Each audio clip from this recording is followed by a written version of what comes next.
Shirt ಗುಂಡಿಯಲ್ಲಿ camera, ಪೆನ್ನಿನಲ್ಲಿ camera, mobile ನಲ್ಲಿ camera, watch ನಲ್ಲಿ camera. ಇವತ್ತು ಕ್ಯಾಮ್ರಾಗಳು ಗಲ್ಲಿ ಗಲ್ಲಿಗಳಲ್ಲಿ, ಮನೆ ಮನೆಗಳಲ್ಲಿ, ರಸ್ತೆ ರಸ್ತೆಗಳಲ್ಲಿ ಕೂಡ ನೀವು ಕಾಣಬಹುದಾಗಿದೆ.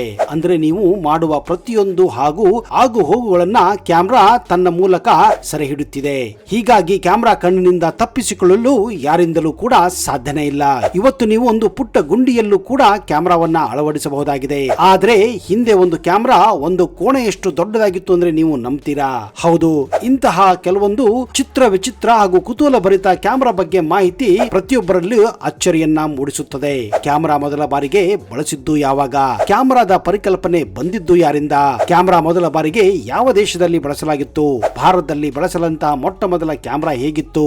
ಬನ್ನಿ, ಇಂತಹ ಇಂಟ್ರೆಸ್ಟಿಂಗ್ ಮಾಹಿತಿಯನ್ನ ಇವತ್ತಿನ ಈ ವಿಡಿಯೋದಲ್ಲಿ ನಿಮ್ಗೆ ಕೊಡ್ತಾ ಇದ್ದೀನಿ. ಈ ವಿಡಿಯೋ ನಿಜಕ್ಕೂ ತುಂಬಾನೇ ಇಂಟ್ರೆಸ್ಟಿಂಗ್ ಆಗಿದೆ. ಇದೇ ಕಾರಣ ನೀವು ಈ ವಿಡಿಯೋನ ಮಿಸ್ ಮಾಡದೆ, ಸ್ಕಿಪ್ ಮಾಡದೆ ಕೊನೆವರೆಗೂ ನೋಡಿ.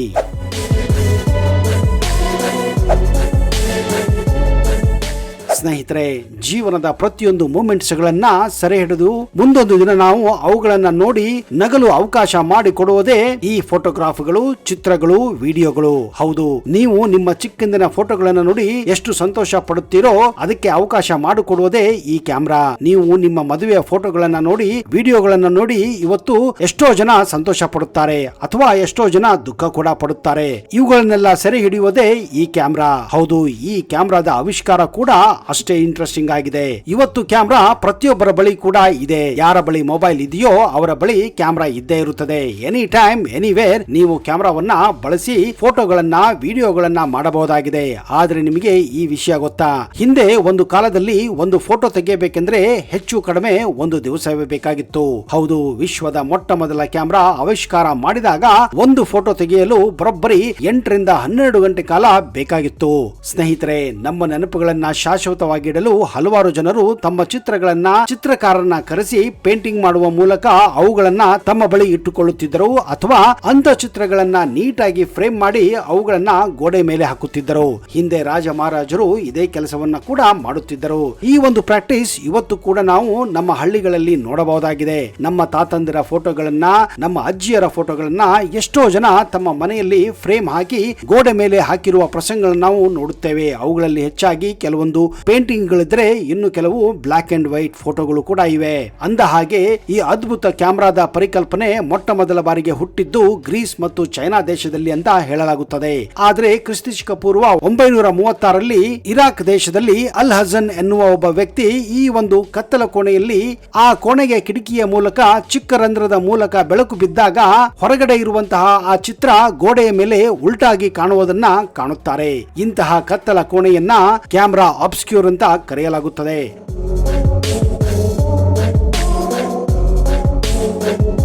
ಕ್ಯಾಮ್ರಾ ಅಬ್ಸ್ಕ್ಯೂರ್ ಅನ್ನುವುದು ಒಂದು ಲ್ಯಾಟಿನ್ ಪದವಾಗಿದೆ. ಇದರ ಅರ್ಥ ಕತ್ತಲ ಕೋಣೆ ಎಂದು. ಹಿಂದಿಯಲ್ಲಿ ಕೋಣೆಗೆ ಕಮರಾ ಅಂತ ಕೂಡ ಕರೆಯೋದು ನಿಮಗೆ ಗೊತ್ತಿದೆ. ಈ ಕಮರಾ ಅನ್ನುವ ಪದವೇ ಮುಂದೆ ಕ್ಯಾಮ್ರಾ ಆಗಿ ಬಳಕೆಗೆ ಬರುತ್ತದೆ.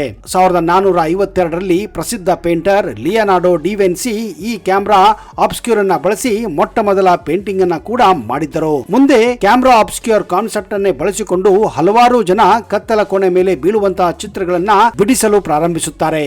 ಆದ್ರೆ ಇದರಲ್ಲಿ ಒಂದು ತೊಂದರೆ ಇತ್ತು. ಕ್ಯಾಮ್ರಾ ಅಬ್ಸ್ಕ್ಯೂರ್ ಪರಿಕಲ್ಪನೆಯನ್ನ ಬಳಸಿಕೊಂಡು ಕತ್ತಲ ಕೋಣೆಯಲ್ಲಿ ಬೀಳುತ್ತಿದ್ದಂತಹ ಚಿತ್ರಗಳು ಉಲ್ಟಾಗಿರುತ್ತಿದ್ದವು. ಹೀಗಾಗಿ ಮುಂದೆ ಕೆಲವು ವಿಜ್ಞಾನಿಗಳು ಇದೇ ಒಂದು ಪರಿಕಲ್ಪನೆಯನ್ನ ಬಳಸಿ ಆ ಕೋಣೆಯ ಮಧ್ಯೆ ಒಂದು ಗಾಜನ್ನ ಹಾಕಿದಾಗ ಹೊರಗಿದ್ದ ಚಿತ್ರಗಳು ಈಗ ನೇರವಾಗಿ ಗೋಡೆಯ ಮೇಲೆ ಬೀಳಲು ಪ್ರಾರಂಭಿಸುತ್ತವೆ.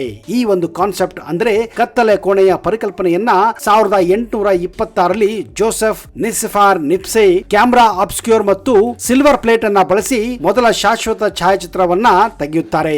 ಆಗ ಈ ಒಂದು ತಂತ್ರಜ್ಞಾನ ಅಂದ್ರೆ ಮೊಟ್ಟ ಮೊದಲ ಕ್ಯಾಮ್ರಾ ಹೆಚ್ಚು ಕಡಿಮೆ ಒಂದು ಕೋಣೆಯಷ್ಟು ದೊಡ್ಡದಾಗಿತ್ತು.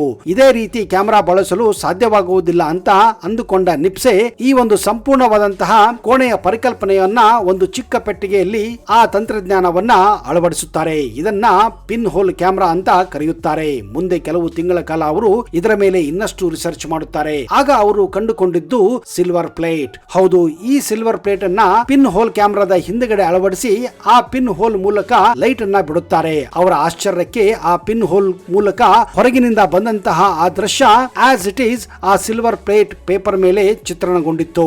ಹೌದು, ಇದೇ ನೋಡಿ ಮೊಟ್ಟ ಮೊದಲ ಒಂದು ಫೋಟೋಗ್ರಾಫ್ ಒಂದು ಪೇಪರ್ ಮೇಲೆ ಅಂದ್ರೆ ಪ್ರಿಂಟ್ ಆಗಿದ್ದು ಅಂತ ಅರ್ಥ. ಈ ಒಂದು ಆವಿಷ್ಕಾರ ಮಾಡಿದಂತಹ ಜೋಸೆಫ್ ನಿಪ್ಸೆ ವಿಶ್ವದ ಮೊಟ್ಟ ಮೊದಲ ಕ್ಯಾಮೆರಾ ಅನ್ನು ಕಂಡುಹಿಡಿದಂತಹ ಈ ಒಂದು ಘಟನೆಯಾಗಿತ್ತು. ಇದೇ ಕಾರಣ ಜೋಸೆಫ್ ನಿಪ್ಸೆ ಅವರನ್ನ ಫಾದರ್ ಆಫ್ ಫೋಟೋಗ್ರಫಿ ಅಂತ ಕೂಡ ಕರೆಯುತ್ತಾರೆ. ಆದ್ರೆ ಈ ಒಂದು ಕ್ಯಾಮೆರಾದಲ್ಲಿ ಕೆಲವೊಂದು ಸಮಸ್ಯೆಗಳು ಕೂಡ ಇದ್ದವು. ಅದೇನಂದ್ರೆ ಒಂದು ಫೋಟೋಗ್ರಾಫ್ ಅನ್ನ ತೆಗೆಯಬೇಕಂದ್ರೆ ಸರಿ ಸುಮಾರು 8 ರಿಂದ 12 ಗಂಟೆಗಳ ಕಾಲ ಬೇಕಾಗಿತ್ತು.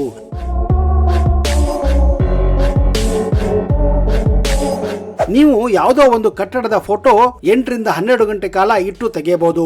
ಆದ್ರೆ ಒಂದು ವೇಳೆ ಒಬ್ಬ ಮನುಷ್ಯನ ಫೋಟೋ ಏನಾದ್ರೂ ನೀವು ತೆಗೆಯಬೇಕೆಂದ್ರೆ ಆ ಮನುಷ್ಯ ಸರಿಸುಮಾರು 8 ಗಂಟೆಗಳ ಕಾಲ ಆ ಕ್ಯಾಮೆರಾ ಮುಂದೆ ನಿಲ್ಲಬೇಕಾಗಿತ್ತು ಅಥವಾ ಕೂಡಬೇಕಾಗಿತ್ತು. ಇದು ನಿಜಕ್ಕೂ ಅಸಾಧ್ಯವಾದಂತಹ ಮಾತಾಗಿತ್ತು. ಅಷ್ಟೇ ಅಲ್ಲದೆ ಈ ಸಿಲ್ವರ್ ಪ್ಲೇಟ್ ಪೇಪರ್ ಮೇಲೆ ಮೂಡಿದಂತಹ ಚಿತ್ರ ಕೇವಲ ಹೆಚ್ಚು ಕಡಿಮೆ 1 ರಿಂದ 2 ದಿವಸ ಮಾತ್ರ ಇರುತ್ತಿತ್ತು. ಆಮೇಲೆ ಅದು ತನ್ನಿಂತಾನೇ ಫೇಡ್ ಆಗಿ ಹೋಗುತ್ತಿತ್ತು. ಈ ಒಂದು ನ್ಯೂನತೆಯನ್ನ ಕಡಿಮೆ ಮಾಡಲು ಅವರು ಮರ್ಕ್ಯೂರಿ ಫ್ಯೂಮ್ ಅನ್ನ ಬಳಸುತ್ತಾರೆ. ಈ ಒಂದು ತಂತ್ರಜ್ಞಾನ ಬಳಕೆಯಿಂದ 8 ರಿಂದ 10 ಗಂಟೆ ಬೇಕಾದಂತಹ ಸಮಯ ಈಗ ಕೇವಲ 20 ರಿಂದ 30 ನಿಮಿಷದಲ್ಲಿ ಒಂದು ಫೋಟೋವನ್ನ ತೆಗೆಯಬಹುದಂತಹ ತಂತ್ರಜ್ಞಾನ ಹುಟ್ಟಿಕೊಳ್ಳುತ್ತದೆ. ಈ ರೀತಿ ಜೋಸೆಫ್ ನಿಪ್ಸೆ ತಯಾರಿಸಿದಂತಹ ಈ ಒಂದು ಆವಿಷ್ಕಾರ ಭರಿತ ಕ್ಯಾಮೆರಾ ಮಾರುಕಟ್ಟೆಯಲ್ಲಿ ಮಾರಾಟವಾಗಲು ಕೂಡ ಸಿದ್ಧವಾಗಿತ್ತು.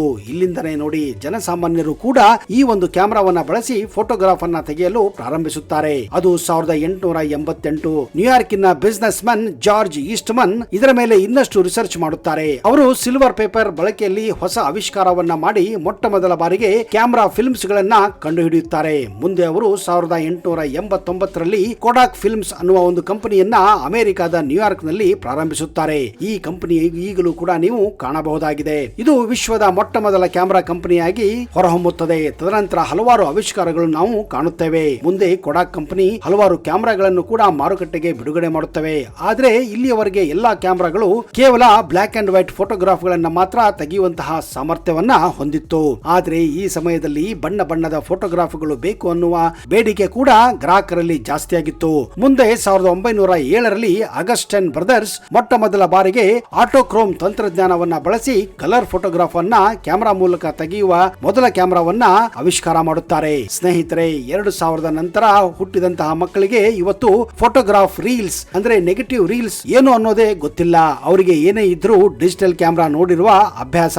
ಹಾಗಾದ್ರೆ ಈ ಡಿಜಿಟಲ್ ಕ್ಯಾಮೆರಾದ ಆವಿಷ್ಕಾರ ಯಾವಾಗ ಆಯ್ತು ಅನ್ನೋದು ನಿಜಕ್ಕೂ ಒಂದು ತುಂಬಾ ಇಂಟ್ರೆಸ್ಟಿಂಗ್ ಸಂಗತಿ.